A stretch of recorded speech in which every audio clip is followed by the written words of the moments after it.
Praise the Lord. இயேசுவின் ரத்தம் ஜெயம். தினமும் இயேசு நிகழ்ச்சிக்கு உங்களை கர்த்தராகிய இயேசு கிறிஸ்துவின் நாமத்தில் வரவேற்கிறேன். செய்தியின் தலைப்பு, அந்த எல்லையை விட்டு தாண்டி வாருங்கள். ஆதார வசனம் யாத்திராகம் 14ஆம் அதிகாரம் 11வது வசனம். அன்றியும் அவர்கள் மோசேயை நோக்கி, எகிப்திலே பிரேத குழிகள் இல்லையென்றா வனாந்திரத்திலே சாகுபடிக்கு எங்களை கொண்டு வந்தீர்? நீர் எங்களை எகிப்திலிருந்து புறப்பட பண்ணினதினால் எங்களுக்கு இப்படி செய்து என்ன என்று கேட்டார். முற்றிலும் விடுதலை பெற்ற நாட்களே, மோசேயின் தலைமையங்கள் இஸ்ரவேலர்கள் புறப்பட்டு கானான் சேர வருகிறார்கள். ரூட் கர்த்தர் சொல்ல சொல்ல மோசேயை அப்படியே கீழ்ப்படிந்து வழி நடத்துகிறார். அவன் லாஜிக்கெல்லாம் பார்க்கவில்லை, சொன்னதை அப்படியே கீழ்ப்படுகிறான்.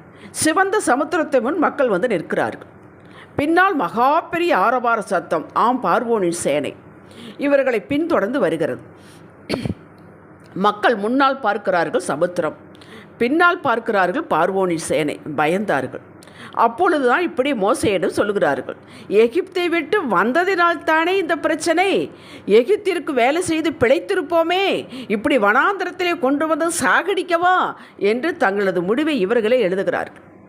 இவர்கள் இன்னும் மனதளவில் எகிப்தை விட்டு தாண்டவில்லை. நம்மை நடத்தி வந்த தேவன், அடிமைத்தனத்திலிருந்து விடுதலை தந்த தேவன் நம்மை கைவிட்டு விடுவாரா என்ற தெளிவு இல்லை.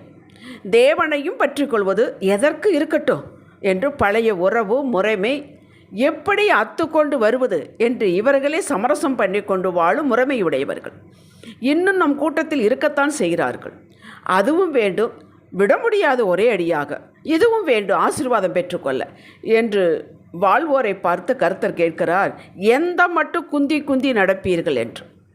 நீங்கள் நடப்பது மாதிரி இருக்கும், ஒரு முன்னேற்றம் இருக்காது. இவர்கள் எதையும் பெற்றுக்கொள்ள மாட்டார்கள் என்று ஆவியானவர் தெளிவாக வரைந்துள்ளார். விட்டதை, உதறிவிட்டதை மறுபடியும் பிடிக்கக்கூடாது, எடுக்கக்கூடாது, திரும்பி பார்க்கக்கூடாது. லோத்து மனைவி மேல் உப்பு தூணு தான் ஆக வேண்டும். இஸ்ரவேலுக்கு வழியில் அழிந்ததற்கு காரணம், எகிப்தின் எல்லை விட்டு இவர்கள் மனதில் தாண்டவே இல்லை. அங்கிருந்தால் அதை சாப்பிட்டிருப்போம், இதை சாப்பிட்டிருப்போம், அப்படி இருந்திருப்போம், இப்படி இருந்திருப்போம் என்று மனதிலே தியானித்து வாயிலே அறிக்கையிட்டார்கள். இது தேவனை மட்டுப்படுத்துவதாகும், தேவனை வேதனை உண்டாக்குவதாகும். காடையை வேண்டிய மட்டும் கொடுத்தார், இருதயத்தை இழப்பை அனுப்பினார் என்று பார்க்கிறோம். அவருக்கு திருப்தியாக மிதமிஞ்சி இருக்கும்போது அடித்தார் என்றும் பார்க்கிறோம். நாம் இயேசுவின் இரத்தத்தினாலே கழுவப்பட்டு அந்தகாரத்திலிருந்து ஆச்சரியமான ஒளிக்கு வரவழைக்கப்பட்டிருக்கிறோம். நாம வரவில்லை, வரவழைக்கப்பட்டிருக்கிறோம், அழைக்கப்பட்டிருக்கிறோம். இனி பழைய வாழ்க்கைக்கும் முறைமைக்கும் நமக்கு சம்மந்தமே இல்லை. இந்த புதிய உடன்படிக்கையின் கீழ் வந்ததும் தேவன் இப்போது நம்மை கிறிஸ்துவுக்குள் நீதிமான்களாய் பார்க்கிறார். தன் சொந்த சம்பத்தாக பார்க்கிறார், பெலனாக பார்க்கிறார், மகிமையாக பார்க்கிறார், சகல ஆசீர்வாதத்துக்குள் உரியவர்களாக பார்க்கிறார். வேதனையிலும் நோயிலும் தரித்திரத்திலும் நஷ்டத்திலும் அவமானத்திலும் வைத்திருக்கவா அழைத்தார்? இல்லவே இல்லைங்க.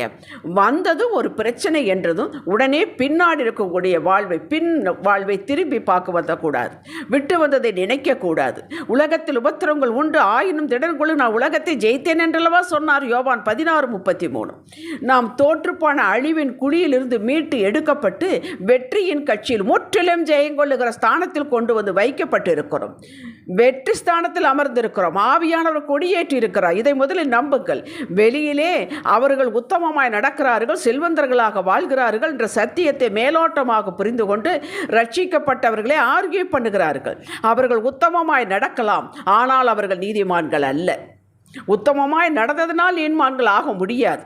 பாவமுட்டையை சுமந்து கொண்டுதான் இருக்கிறார்கள். ஆக்கினை தீர்ப்புக்கு அவர்கள் ஆயத்தமாகி கொண்டுதான் இருக்கிறார்கள். அவர்களுக்கு தெரியாது அவர்கள் மேல் என்ன இருக்கிறது என்பதை அறியாமல் வாழ்ந்து கொண்டிருக்கிறார்கள். நாம் நீதிமான்கள். நாம் தேவனுக்கு பயந்து கட்டளைக்கு கீழ்ப்படிந்த நடக்கும் செயலே உத்தமம், செம்மை என்று வேதம் சொல்கிறது. அப்போ செம்மையானவருக்கு பூமியிலே மகிழ்ச்சி விதைக்கப்பட்டிருக்கிறது, உங்களுக்கு விதைக்கப்பட்டிருக்கிறது, செல்வம் விதைக்கப்பட்டிருக்கிறது, சுகம் விதைக்கப்பட்டிருக்கிறது, வளர்ந்து விளைந்து கொண்டிருக்கிறது. நீங்கள் அறுவடை செய்யலாம், கொஞ்சம் பொறுத்து கொள்ளுங்கள். யாக்கோபு மாமனார் வீட்டை விட்டு 2 பரிவாளங்களோடு புறப்பட்டு வருகிறான். ராகேல் தன் தகப்பன் வீட்டு சொரூபங்களை எடுத்து மறைத்து வைத்து கொண்டு வருகிறான். இது யாக்கோபுக்கு தெரியாது. ஆதியாகமம் 31ஆம் அதிகாரம் 34, 35 வசனங்களை வாசித்து பாருங்கள். இந்த செய்தி, இந்த நிகழ்ச்சி உங்களுக்கு தெரியும். ராகேல் கானான் சேரவே இல்லையே. மக்களே, ஏதாவது சொரூபங்களோ இயேசுவின் படம்தானே என்றோ சுலோக புத்தகங்களோ, இது எங்கள் தாத்தா பாட்டி கொடுத்த கிஃப்ட்டு, இதை மனதுக்கு ஞாபகார்த்தமாக வைத்திருக்கிறேன், ஒன்றும் வேண்டாம். அந்த ஞாபகார்த்தம் வேண்டாம். அதை தீட்டு, அது ஆண்டவருக்கு அப்பாற்பட்டது என்றால், அது அருவருக்கத்தக்கது என்றால் அதை வைத்திருக்காதீர்கள். எதுவோ பழைய விட்டு வந்த காரியங்கள் சம்பந்தப்பட்டது எதுவாக இருப்பின் இன்றே வெளியேற்றிவிட்டு சுத்தப்படுத்திக் கொள்ளுங்கள். நாளை நீங்கள் அற்புதத்தை காண்பீர்கள். யோசுவா 3:5. சும்மா ஃப்ரெண்ட்ஸு கூட தான் போனேன், அவர்கள் சர்ச்சுக்கு கூப்பிட்டா வர்றாங்கல்ல, நாம் எப்படி போகாமல் இருக்க முடியும்? அதே போலத்தான் போனேன், எதையும் சாப்பிடவில்லை, அந்த சாமியை நான் தொழவில்லை என்று சொல்லி உங்களை நீங்களே காயப்படுத்தி கொள்ளாதீர்கள். ரூத் மோவாபு தேசத்தை விட்டு வந்தால் நகோமியுடைய அந்த தேவனை கேட்டு அவளுக்கு தேவன் மேல் ஒரு அன்பு வந்து விட்டது. இந்த தேவன் நமக்கு வேண்டும் என்று அவள் சொந்த வீட்டை விட்டால், தகப்பன் தாயை விட்டால், ஊரை விட்டால், தேசத்தை விட்டால், நகோமியோடு முற்றிலும் விட்டு விட்டாள். ஆண்டவர் விட்டு விட்டாரா? எப்படி அவளை உயர்த்தி வைத்தார் படித்து பாருங்கள். நாம் வந்தது ஏதாவது கிடைக்கும், நல்ல மாற்றம் உண்டாகும் என்று தான் வந்தோம். எல்லாரும் ஏதோ ஒரு வகையில் தான் உள்ளே வந்தோம், அறியாமையினால் தான். வந்தபின் கர்த்தரோடு உறவில் இணைந்தபின் எல்லாமே நம்முடையது என்று கண்டோம். அவர் தன் ஜீவனை கொடுத்து நம்மளை மீட்டிருக்கிறார் என்று கண்டோம். கர்த்தர் போதும், அவரது அன்பு போதும் என்று உண்மையாகவே இயேசுவை நேசியுங்கள், யதார்த்தமாக இருங்கள். இந்த நேசம் இருந்தால் பின்னோக்கி பார்க்க மாட்டோம். லாபத்திற்காக பொருளுக்காக நாம் தேட மாட்டோம். இந்த பரஸ்பர அன்பின் உச்ச நிலைக்கு வாருங்கள். வேண்டாதையில் இருக்கும் பட்சத்தில் உதறிவிடுங்கள், தினமும் உதறிவிடுங்கள். அது எண்ணமாக இருந்தாலும் சரி, பேச்சாக இருந்தாலும் சரி, பொருளாக இருந்தாலும் சரி. உயர்ந்தவைகளை சிறந்தவைகளை எல்லாம் கர்த்தர் அனுப்பி கொடுப்பார் உங்களுக்கு. இன்னும் உங்களுக்கு என்ன செய்யலாம் என்று யோசித்து நினைத்து அருள்வார். அவன் நினைத்தருளுகிற தேவன், பார்த்தருளுகிற தேவன், கேட்டருளுகிற தேவன், பொழிந்தருளுகிற தேவன். கர்த்தரின் மனதை மகிழ்ச்சியாக்குங்கள். இதற்கு முதல் ஸ்டெப், பழைய எல்லையை தாண்டி அவரிடம் கிட்டி வாருங்கள். ஓசியா தீர்க்கதரிசியின் மூலமாக பேசுகிறார் ஆண்டவர். ஓசியா 14:8-9 வாசித்து பாருங்கள். இனி எனக்கும் விக்கிரங்களுக்கு என்ன என்று எப்பிராயிம் சொல்லுவான். அந்த எப்பிராயிம் நீங்கள் தான். இதற்கும் எனக்கு ஒன்றுமில்லை, எனது பழையவைகள் ஒழிந்து போயின, எல்லாம் புதிதாயின.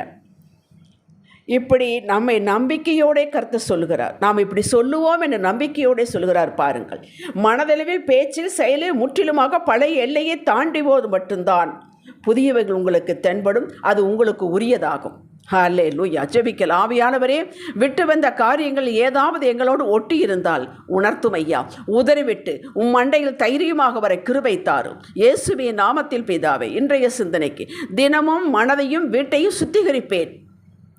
கர்த்தர் தந்த இந்த சுதந்திரத்தை அனுபவிப்பேன். ஆமேன். ஹல்லேலூயா.